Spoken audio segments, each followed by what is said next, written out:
नमस्कार दोस्तों, स्वागत है आपका वन डे एग्जाम सेंटर में। दोस्तों, आज हम बीए सेकंड सेमेस्टर हिंदी का द्वितीय प्रश्न पत्र, जिसका नाम है कार्यालय हिंदी और कंप्यूटर द्वितीय, इससे एक टॉपिक शासकीय पत्र का अध्ययन करेंगे।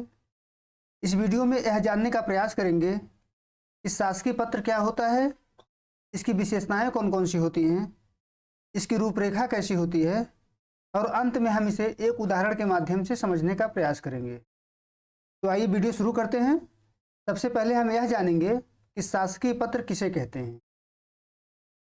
जैसा कि दोस्तों नाम से स्पष्ट है कि शासकीय पत्र जो होगा वह शासन या प्रशासन के कार्यों से ही संबंधित होगा, यानी ऐसा पत्र जो शासन या प्रशासन के कार्यों से संबंधित होगा उसे हम शासकीय पत्र कहेंगे। यहाँ हम आपको एक परिभाषा दिए हुए हैं, आप देख सकते हैं कि शासकीय पत्र लेखन का वह औपचारिक प्रारूप होता है जिसमें एक पद से दूसरे पद को किसी शासकीय नीतियों, निर्णयों, आदेशों अथवा सूचनाओं का आदान प्रदान किया जाता है। यानी शासकीय पत्र जो होगा वह एक पद से दूसरे पद को लिखा जाता है और उसकी विषय वस्तु में क्या होगी, शासन से संबंधित नीतियां, निर्णय, आदेश और सूचना होंगे।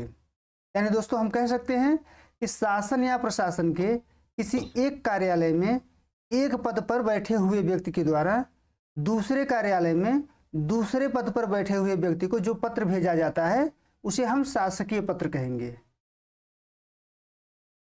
आगे बढ़ते हैं। उम्मीद है आपको शासकीय पत्र किसे कहते हैं यह समझ में आ गया होगा।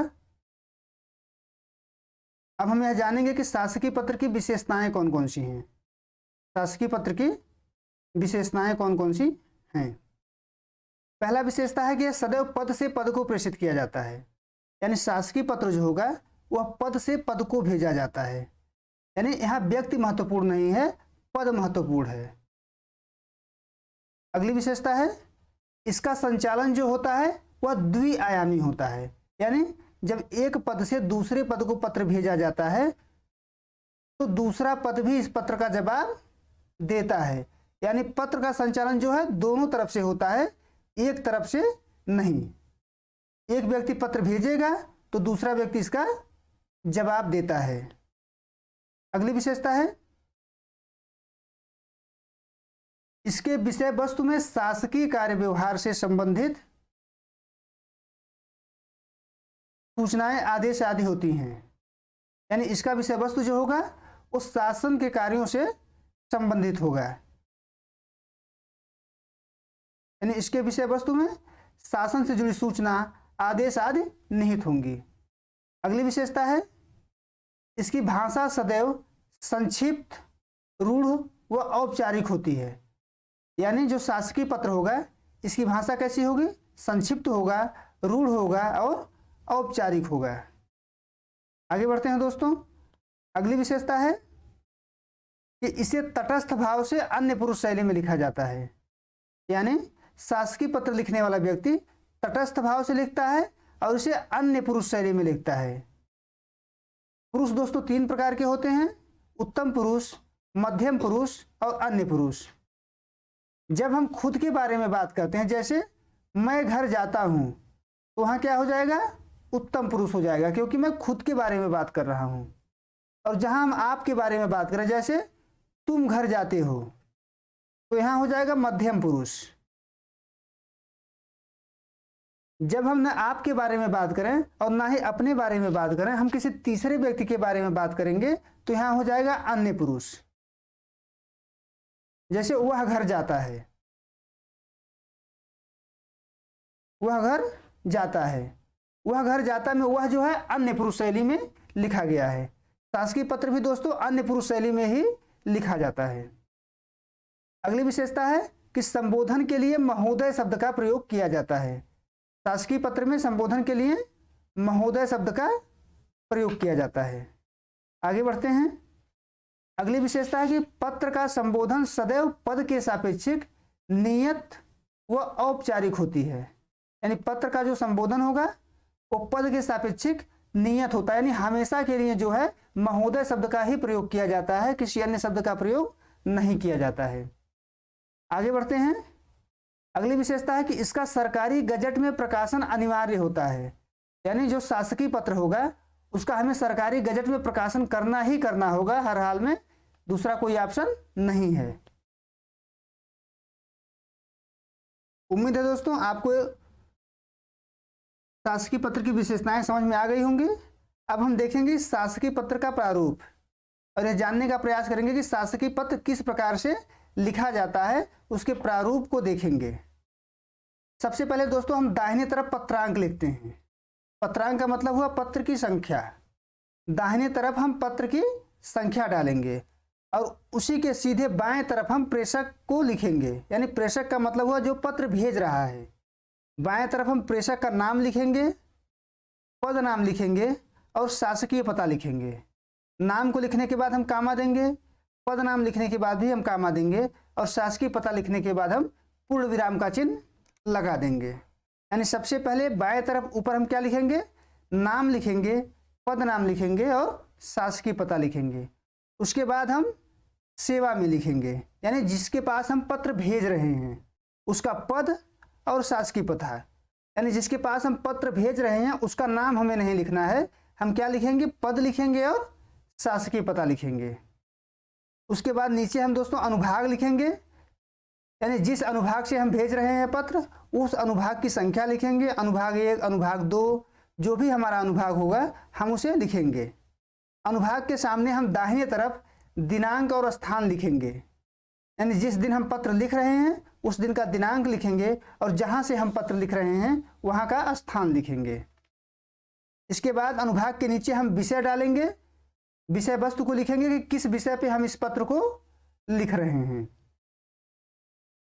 विषय वस्तु को लिखने के बाद, यानी विषय को लिखने के बाद हम संबोधन लिखेंगे। हमारा संबोधन महोदय शब्द है। हमने विशेषता में बताया है कि महोदय शब्द जो है रूढ़ होता है शासकीय पत्रों के लिए, हमेशा महोदय शब्द का ही प्रयोग किया जाता है। यानी उसके बाद हम संबोधन लिखेंगे। उसके बाद जो भी विषय वस्तु हमारा होगा, जो भी शासन से संबंधित निर्देश होगा, आदेश होगा या कोई सूचना होगा उसे हम लिखेंगे। अगर हमारा सूचना या हमारा आदेश एक पैराग्राफ से अधिक होता है तो हम उसे दूसरे पैराग्राफ में लिखेंगे, लेकिन दूसरा पैराग्राफ लिखने से पहले हम यहाँ पे 2 लिख देंगे ताकि पता चले कि ये दूसरा पैराग्राफ है। उसके बाद जैसे ही हमारा पूरा विषय वस्तु लिखा जाएगा हम पूर्ण विराम दे देंगे और पत्र यहाँ पे समाप्त हो जाएगा, पत्र की विषय वस्तु समाप्त हो जाएगी। उसके बाद दाहिने तरफ हम भवदीय लिखेंगे, दाहिने तरफ हम भवदीय लिखेंगे। उसके बाद हस्ताक्षर रहेगा भवदीय का, नाम रहेगा और पद नाम रहेगा। भवदीय के सामने बाएं तरफ जो है हम संलग्नक लिखेंगे। जो भी हम पत्र के साथ संलग्न कर रहे हैं उसकी संख्या हम डाल देंगे, 1, 2, जितनी भी चीजों को हम संलग्न कर रहे हैं सबको संख्या डाल करके हम यहाँ लिख देंगे। उसके बाद दोस्तों इस प्रतिलिपि की सूचना हमें जिस जिस को देनी है, यानी इस शासकीय पत्र की सूचना हमें जिस किसी को भी देनी है उसका यहाँ पे नाम लिख देंगे। अगर एक ही व्यक्ति को देना है तो उसका नाम लिख देंगे, अगर 2 व्यक्ति को देना है तो 2 व्यक्ति लिखेंगे, 3 व्यक्ति को देना है तो 3 लिखेंगे। यानी जितने व्यक्तियों को सूचना हमें देनी है उतने व्यक्तियों का नाम हम लिख देंगे। उसके बाद सबसे नीचे दाहिने तरफ हम लिखेंगे आज्ञा से। उसके बाद हस्ताक्षर, नाम और पद नाम, यानी किसके आज्ञा से यह पत्र लिखा जा रहा है उसका हस्ताक्षर होगा, नाम होगा, पद नाम होगा, यहीं पर पत्र समाप्त हो जाएगा।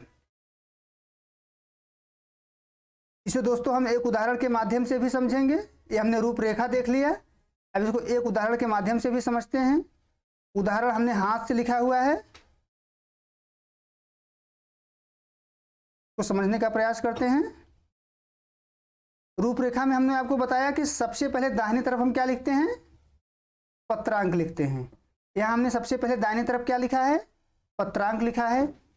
उसके बाद हमने प्रेषक को लिखा है। प्रेषक यानी पत्र को भेजने वाला है, उसका नाम है, नाम कुछ भी हो सकता है, हमने क ख ग लिखा हुआ है। पद नाम है और उसका पता है, यानी क ख ग प्रमुख सचिव उत्तर प्रदेश शासन लखनऊ। उसके बाद हमने लिखा है सेवा में, यानी जिसके पास हम पत्र भेज रहे हैं, किसके पास भेज रहे हैं, उसका पद नाम है और उसका शासकीय पता है, हमने उसका क्या किया है, नाम नहीं लिखा है, केवल पद नाम लिखा है और शासकीय पता लिखा हुआ है। आप यहाँ पे अनुभाग लिख सकते हैं, हमने अनुभाग नहीं लिखा है, आप अनुभाग लिख भी सकते हैं और नहीं भी लिख सकते हैं। उसके बाद दाहिनी तरफ हमने क्या लिखा है, स्थान लिखा है और दिनांक लिखा है। आप इधर जो है दिनांक कर सकते हैं, इधर स्थान कर सकते हैं, इससे कोई फर्क नहीं पड़ेगा, आपको यहाँ पे स्थान और दिनांक लिख देना है। उसके बाद दोस्तों हमको विषय लिखना है, यानी जिस विषय पे हम यह पत्र लिख रहे हैं उस विषय वस्तु को हम इसके बाद लिखेंगे। हमारा विषय क्या है, दस्तक अभियान की सफलता हेतु अनुदान राशि के संदर्भ में, यानी उत्तर प्रदेश सरकार के द्वारा जो दस्तक नामक अभियान चलाया जा रहा है उसकी सफलता के लिए हम अनुदान राशि की मांग कर रहे हैं। विषय में हमने लिख दिया है, उसके बाद हमने पूर्ण विराम दे दिया है, फिर हम संबोधन का प्रयोग कर रहे हैं। संबोधन के लिए हमने कहा था कि महोदय शब्द जो होगा वो रूढ़ होगा, यानी संबोधन के लिए हमने यहाँ महोदय शब्द का प्रयोग किया है। उसके बाद हम विषय वस्तु लिखते हैं, जो भी विषय वस्तु हमारा है, यहाँ हमने लिखा है कि उपयुक्त विषय में कहने का निर्देश हुआ है कि उत्तर प्रदेश शासन द्वारा पूर्वी उत्तर प्रदेश में जापानी इंसेफेलाइटिस सिंड्रोम के उन्मूलन हेतु दस्तक अभियान के दूसरे चरण का आरंभ किया गया है। एक पैराग्राफ हमारा यहाँ समाप्त हो गया है।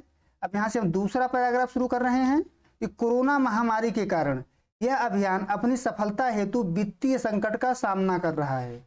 इसकी सफलता हेतु 100 करोड़ की वित्तीय सहायता उपलब्ध कराया जाए। 100 करोड़ की वित्तीय सहायता उपलब्ध कराया जाए। यहाँ पे दोस्तों हमारा दूसरा पैराग्राफ समाप्त हो गया है और हम आगे बढ़ते हुए हमने तीसरा पैराग्राफ भी लिखा है, क्योंकि हमारा विषय भी पूरा नहीं हुआ है। तीसरे पैराग्राफ में हमने क्या लिखा है कि इस संदर्भ में लिए गए निर्णय से उत्तर प्रदेश शासन को शीघ्र सूचित करें, यानी हम जो पत्र दे रहे हैं इसके संदर्भ में आप जो भी निर्णय लेंगे इस निर्णय को शीघ्र हमें सूचित करें।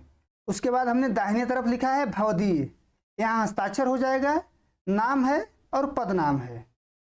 बाएं तरफ हमने लिखा है संलग्नक, संलग्नक में हमने कुछ नहीं लगाया है तो हमने यथोक्त कर दिया है।